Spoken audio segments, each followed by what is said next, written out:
Bom dia amigos, tudo bem?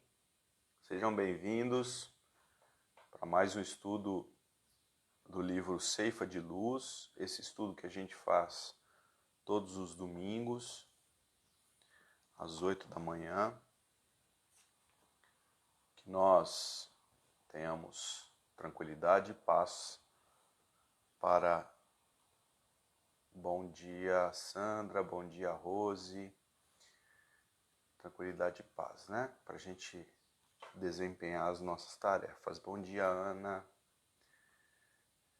Queridos, vamos começar com a prece então, pedindo a Jesus, ao Mestre de amor, que nos traga tranquilidade e paz para lidar com os temas que serão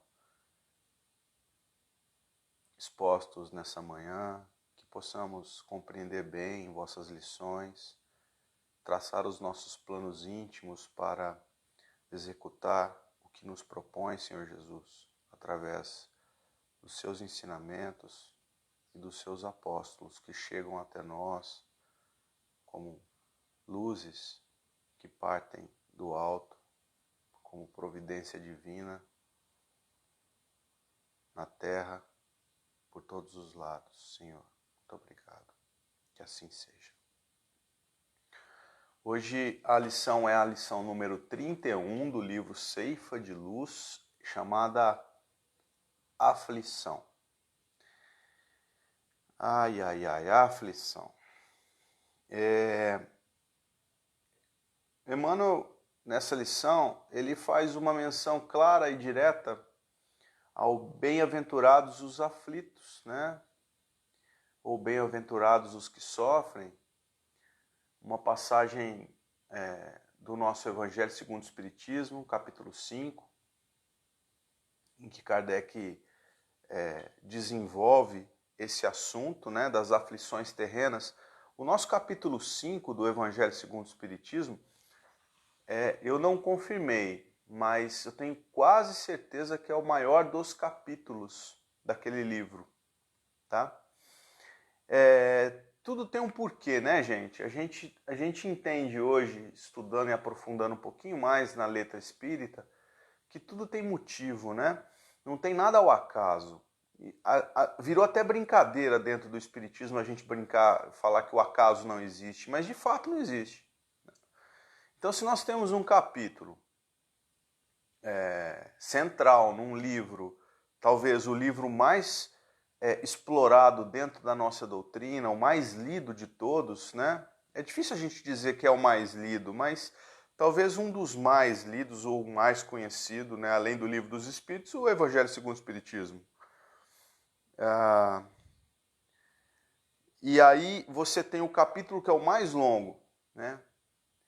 Então, realmente, as aflições, elas são o mote central das nossas vidas e das nossas dificuldades. Isso é uma coisa, parece ser muito óbvio, mas a gente não dá muita atenção quando passamos a conviver com tudo isso que a gente tem aqui, né?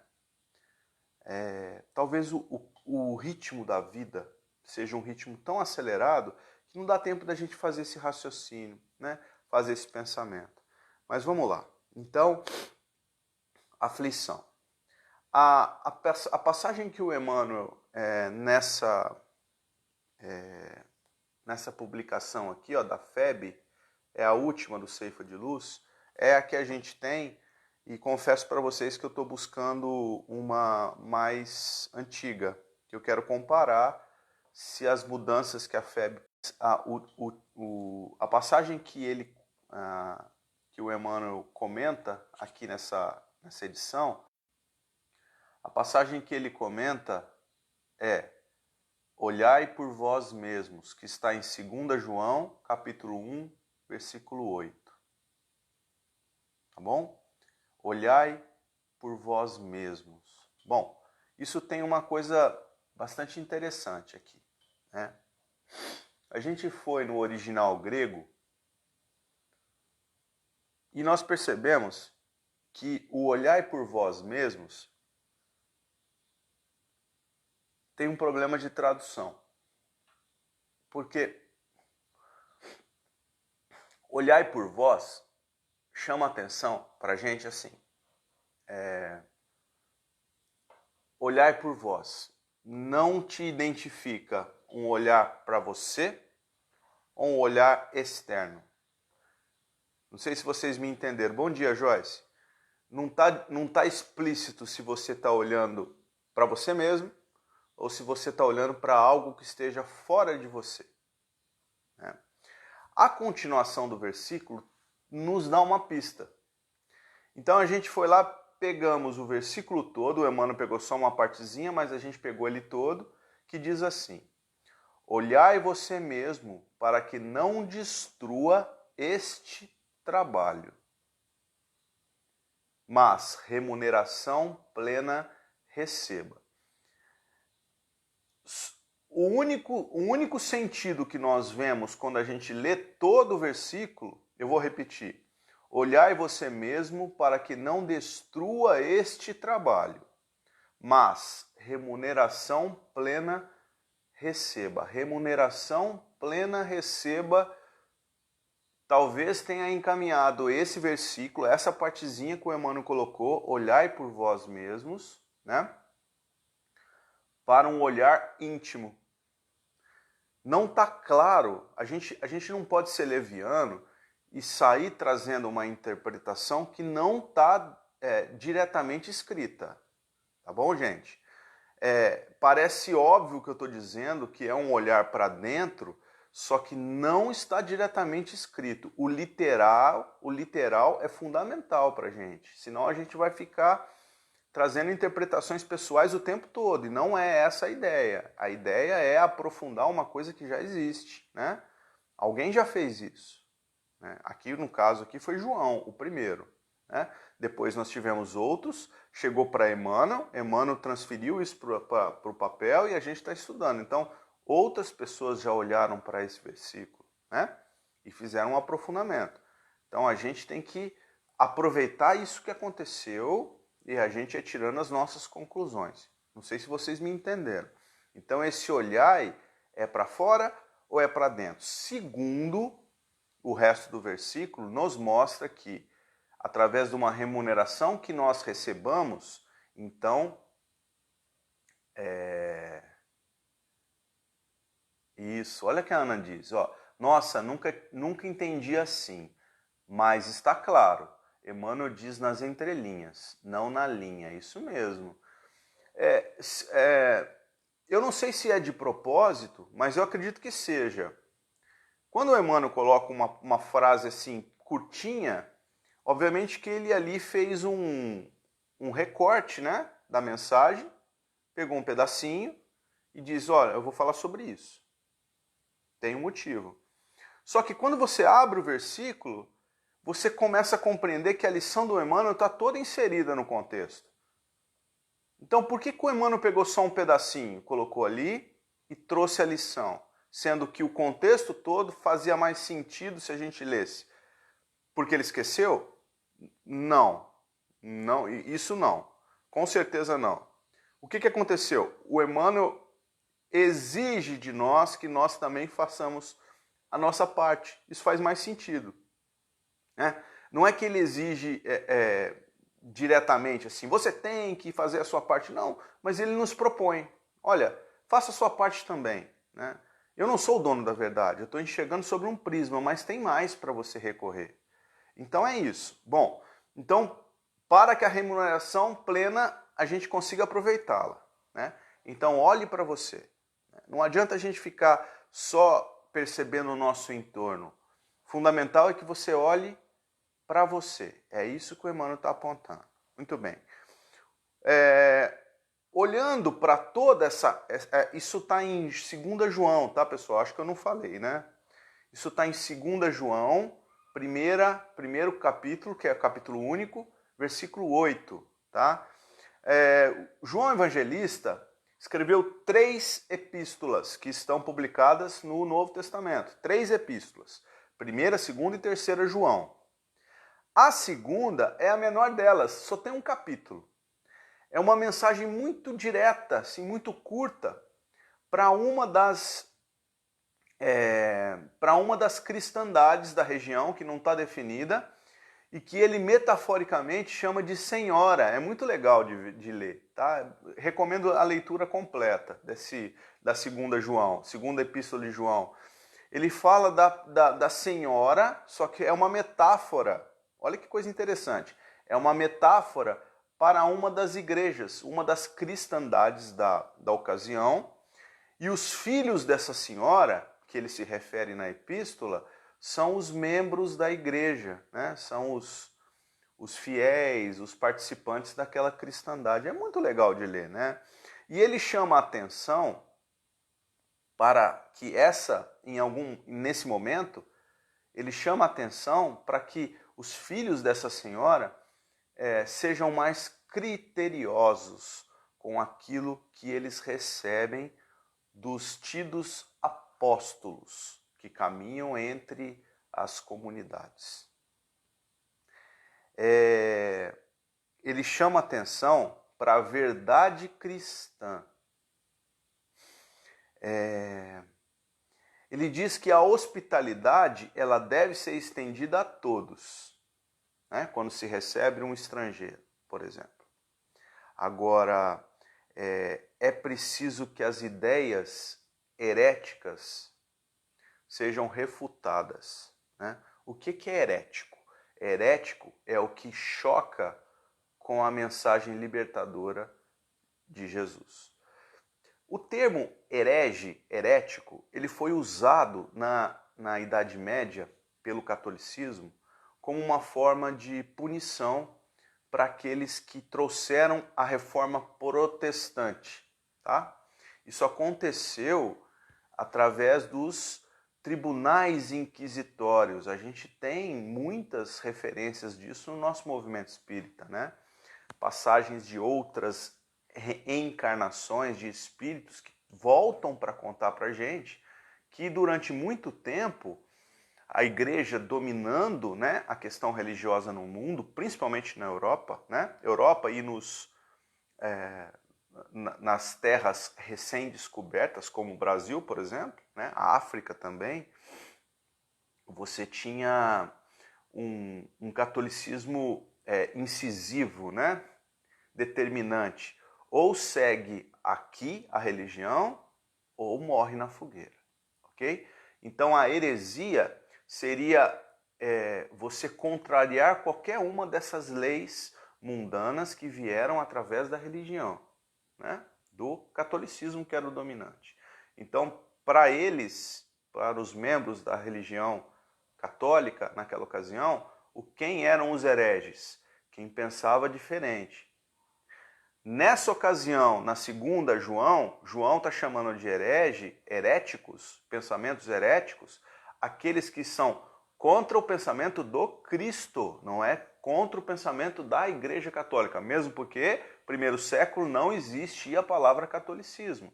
Essa é uma palavra que veio 300 anos depois do nascimento de Jesus, quando o movimento da divulgação do cristianismo já estava se espalhando para plagas diferentes, né? Saiu daquele mundo ali, Jerusalém e em torno, e estava andando pelo mundo, chegando em lugares onde não se conhecia cristianismo. Não existia, obviamente, internet, motores, né? Nenhuma coisa desse tipo que facilitasse a divulgação dessas ideias. Então eram ideias novas. Esse era o contexto. Então, herege para João eram aquelas pessoas que pensavam contra o Cristo, contra o que Jesus veio trazer-nos como mensagem de Deus, ok? É importante pontuar isso. A heresia para João é diferente do que se dizia a heresia na Idade Média. Então, o que é a verdade? Porque ele chama de verdade cristã, né? O que é essa verdade? Da onde vem o termo verdade? E como a verdade ela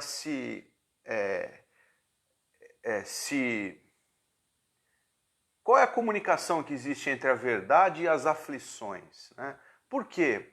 Por que Emmanuel está avaliando as aflições sob o prisma da verdade? Porque na questão no livro Vinha de Luz, que é um livro irmão do nosso Ceifa de Luz, na questão, no capítulo 175, intitulado A Verdade, Emmanuel também avalia, ou tem por base de estudo, um texto de João, o mesmo apóstolo, só que agora do seu evangelho. Quando João diz, palavras de Jesus, eu sou o caminho, a verdade e a vida. Emmanuel simplifica, eu sou o caminho e a verdade, e intitula a lição A Verdade. E aqui ele explica para a gente o que significa, né, na visão dele, Emmanuel, o que seja a verdade. E aí a gente vai fazer o link com as aflições. Vamos lá.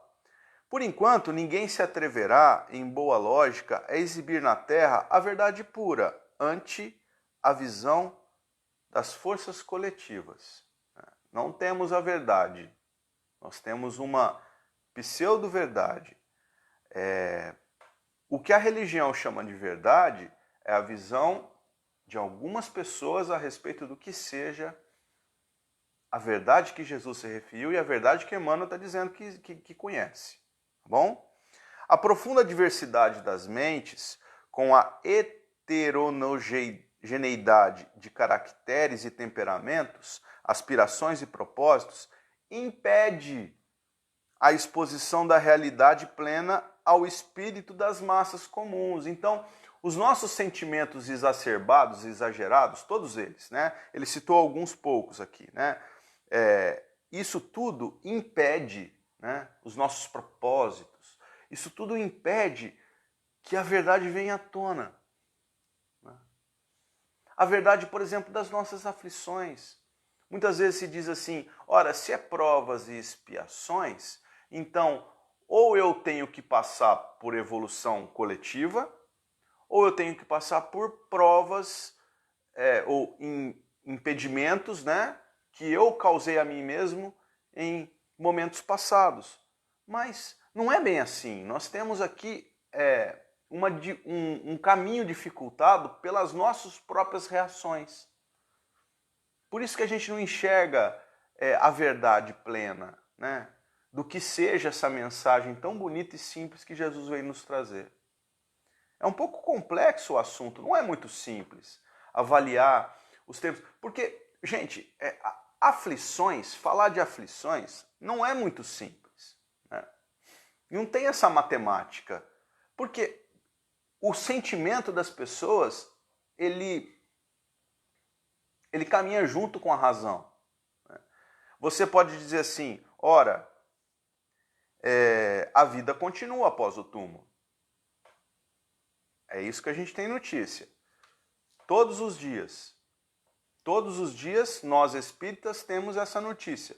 Quando lê uma mensagem psicografada, quando recebe uma psicofonia, num trabalho mediúnico, na mensagem de Jesus, né? Na própria aparecimento de Jesus no pós-túmulo, né? Depois da crucificação, ele volta e aparece aos apóstolos, muitas vezes, durante 50 dias, né? Até o Pentecostes, ele continua aparecendo. Depois aparece a 500 na Galileia, isso está perfeitamente demonstrado na obra de Humberto Campos. Bom, tudo bem, mas mesmo assim, a gente, quando está próximo ao desencarne, mesmo sabendo que nós vamos retornar à pátria espiritual, que outros que nos precederam, né, estarão nos esperando, que nós vamos ter lá pelo menos um barraquinho, uma casinha que vai nos abrigar, né? Vamos ter um consolo no coração. Mesmo assim, dificilmente a gente encontra irmãos que se consolam plenamente com isso. Você pode até aceitar a situação, mas não é uma situação confortável. Eu falei alguma besteira? Se eu falei, vocês me corrijam. Bom dia, Célia, minha amiga. Tudo bom? Então, é isso, essa é a proposta, né? Confrontar essa verdade, uma delas, né? Uma parte da verdade, com as aflições que a gente passa na Terra. É difícil. Emmanuel faz uma proposta para a gente prática. Ele diz assim, há que esperar pela passagem das horas. Então, aqui tem um fundamento prático para a gente, né? Há que esperar pela passagem das horas. Nos círculos do tempo, a semente, com o esforço do homem, provê o celeiro. E o carvão, com o auxílio da natureza, se converte em diamante. Então, gente, o tempo, tá? Essa aflição que nós passamos de querer que as coisas aconteçam ontem ou a qualquer momento, né?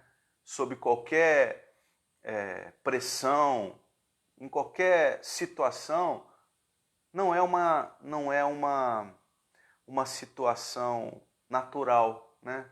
Tudo na natureza leva um tempo. Então, acalmar o coração diante das nossas aflições só vai nos trazer benefício. As aflições, elas acontecerão de uma forma ou de outra. Porém, como a gente lida com as aflições é que vai nos valer o aproveitamento. Aí a gente começa a entrar aqui na questão do aproveitamento, porque não basta sofrer. Não basta eu passar uma vida de sofrimento. Não. Não basta eu vir na miséria e na penúria e vendo o vizinho tendo tudo que ele quer. Não basta. É preciso sofrer com proveito. Parece masoquista, né?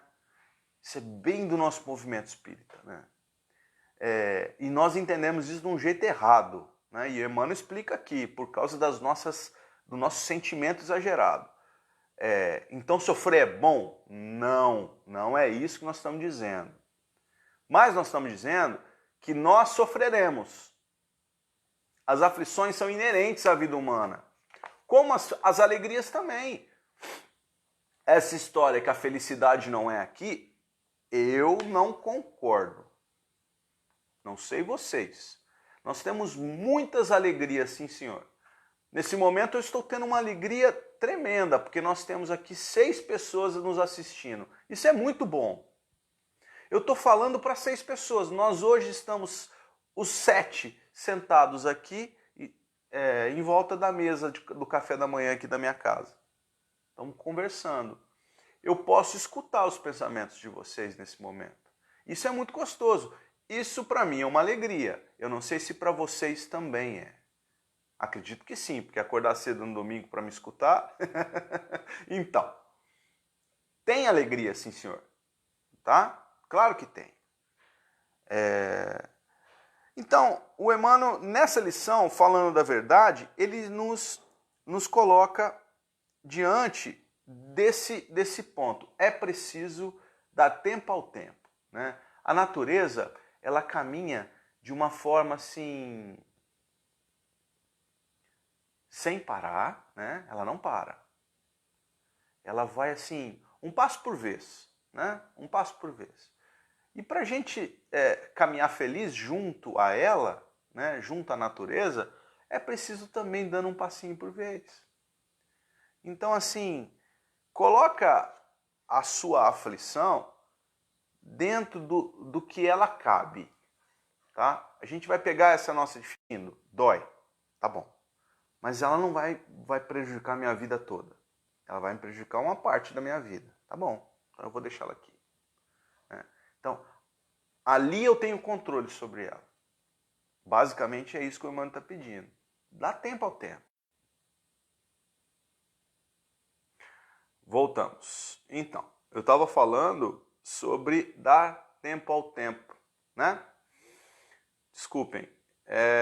Vamos lá. Estava falando de dar tempo ao tempo. Uma lembrança que a gente sempre evoca nos nossos estudos, olha que bacana.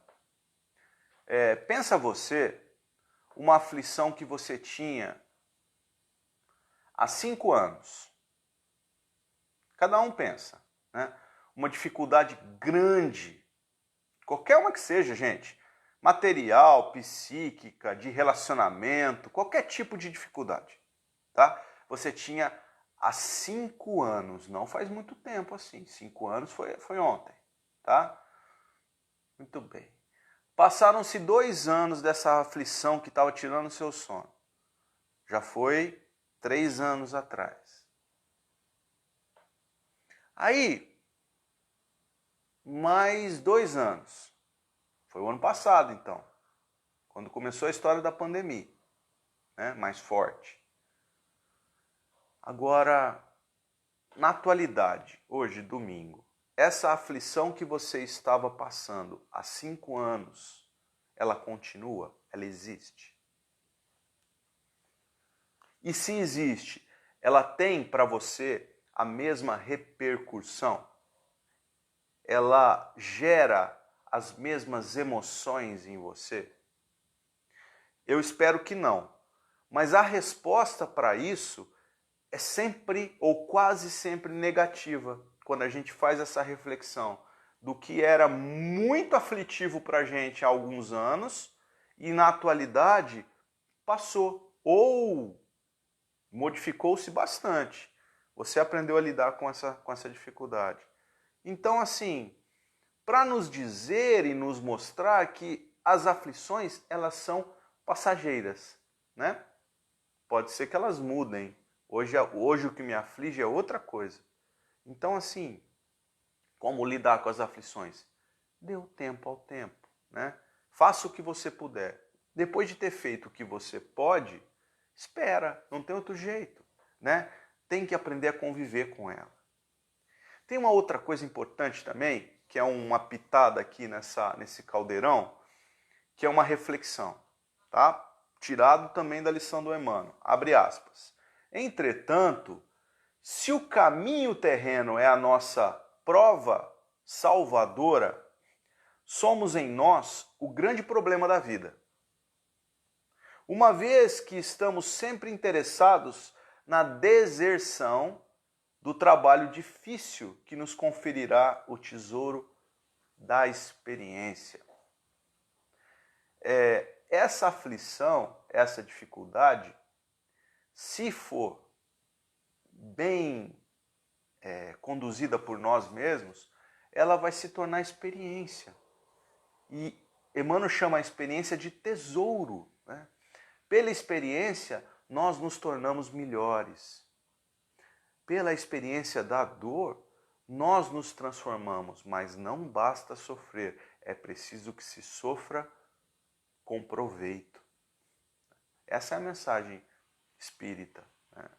Não que é gostoso sofrer, mas o sofrimento ele vai acontecer por causa dos nossos sentimentos, por causa das nossas erupções, né, íntimas. Se a gente colocasse tudo num ponto mais pacificado, né, mais tranquilo, nós não teríamos grandes aflições, né? Nós lidaríamos de uma maneira muito mais equilibrada com as situações. Porém, não é o motivo de nos culparmos, né? Não é esse o caminho, de nos sentirmos prejudicados ou culpados da situação. É entendível para a nossa condição evolutiva. Então, façamos o melhor que a gente pode. Essa é a mensagem.